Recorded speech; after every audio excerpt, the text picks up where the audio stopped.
IELTS score. So IELTS score, we call them bands. Yeah, you can repeat after me, bands. Right, so IELTS band, IELTS score. So from 1 to 9. Yeah, you guys, you can actually get 1 or you can get 2 or 3 for IELTS. And the highest result is 9. 9 is the level of an educated native speaker. Now, do you think any native speaker can get a 9? Yes or no? In the comments. Any native speaker can get a 9 for IELTS? Oh, Evgeny, yes. Actually, no. I've tried, really. I used to be an academic director at MBA Center, so I dealt with teachers, I dealt with IELTS, and when I had a new teacher and I was training them up, I would give them an IELTS test, like the whole test, and they would do it, and 7, 6.5. Without any preparation. Speaking could be a bit easier for them, yeah, but if you don't know the format, if you don't know all the tricks, traps, different secrets and strategies, it could be difficult even for native speakers to get the highest score. Yeah, I got a 9 for speaking. It's my personal achievement, a 9 for speaking. Yay! Okay, so what score would you like to have? And I mean overall score, okay, overall band. What is your aim? What overall band score would you like to have in the comments? My overall IELTS band. Okay, cool. 7, people want 6, 6.5. Okay, overall.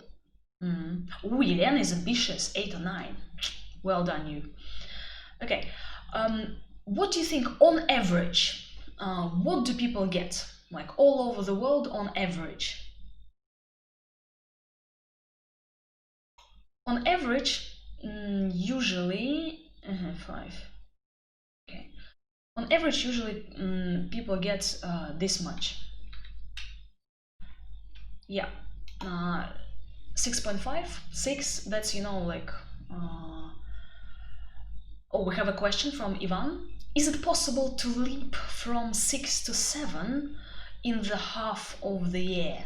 Well, in 6 months from 6 to 7, well, possible, Ivan, but it depends on you. If you invest time and effort into your English, into improving all the skills, listening, reading, writing, and speaking, if you do it every day, it's like you're a sportsman, IELTS is Olympic Games, okay, go, Yes, it's possible, yeah. Again, it's all depends on the time, how much work you're gonna put into your preparation.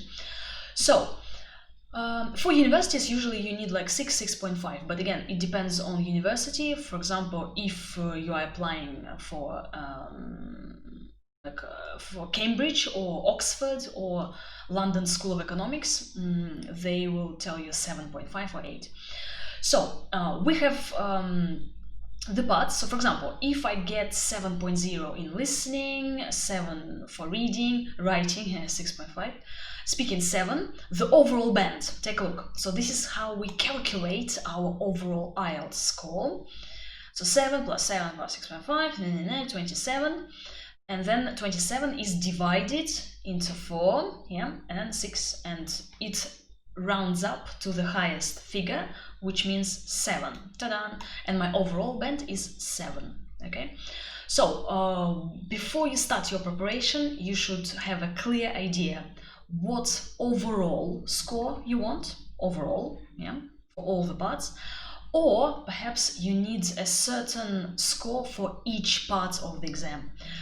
For example, if you want to move to Canada or Australia or New Zealand, they might ask you for a certain band for each part. For example, for Canada, it's minimum 7 for each part. Well, for certain people, yeah. 6.25. Yeah, that should be 6.5 for overall. Yeah. Okay. Now, I have a question for you. So if I want 6.5 for my overall score, my general level of English, my level of general English should be intermediate or upper intermediate. Okay, B2. B2, let's like upper intermediate. Okay, okay. Yes, you guys, if I want 6.5, my level should be upper int. Strong upper int. They can be like weak upper int, but it could be strong upper int. So to make sure, to ensure this 6.5, my level of general English should be upper intermediate. Yeah. Again, like the higher your English level is, the better. Because if, for example, I start preparation for IELTS with advanced level of English, I should just like tune into the format, tune into the exam, the strategies, and then like, you know, Bob's your uncle, I have my 6.5 or even higher. Unfortunately, many students don't understand the idea that their English should be strong, okay? And they start preparation with like intermediate or with like weak intermediate or pre-intermediate, which is hard. But again, if you want to get 5 for IELTS, or if you want to get 4 pre-intermediate, well, okay, no problem. Yeah, but to get 6.5, make sure that your general English is upper int. Yeah. Okay. Now, about listening and reading scores, bands, yeah. So we have 40 questions in listening and reading. If I want to get 8, so there are some people who want, like Anastasia wants, to get an 8, and somebody else, I think, yeah, Yelena, yeah. So take a look. So to get an 8, you need 35 correct answers in listening or reading to get an 8. That's academic people, okay? If you want to get an 8 for listening reading, you need 35 correct out of 40. Ooh. If I want to get a 7, yeah, I need to get 30 correct answers out of 40. You guys, this is doable, okay? I can do it, like 30 correct answers out of 40, 10 mistakes. I can make 10 mistakes in listening and reading, again, for academic people. Yeah, the same story here for academic people, 6, 23, and 5, 16. For general, we have some general students here. For general module, general IELTS reading is easier. That's why to get a higher score, you need to have more points. So for example, to get an 8 for general IELTS, you should have 38 correct. Yeah, to get a 9, you can make one mistake. So 39, and it's going to be a 9.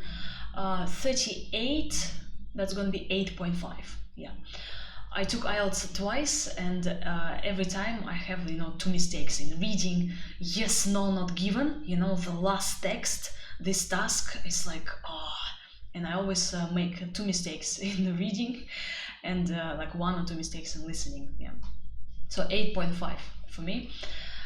But actually, the last time I took this IELTS progress check, and it was 9 for listening and reading. Okay, right, any questions about the scores? Are you okay? A very nice idea is that to get a 7, I can make mistakes. Because very often my students they freak out, like, oh my god, it's listening, it has to be perfect. Well, no, it shouldn't be perfect. Yeah. Again, if you want 7, if you want 8, well, there are some spaces for mistakes.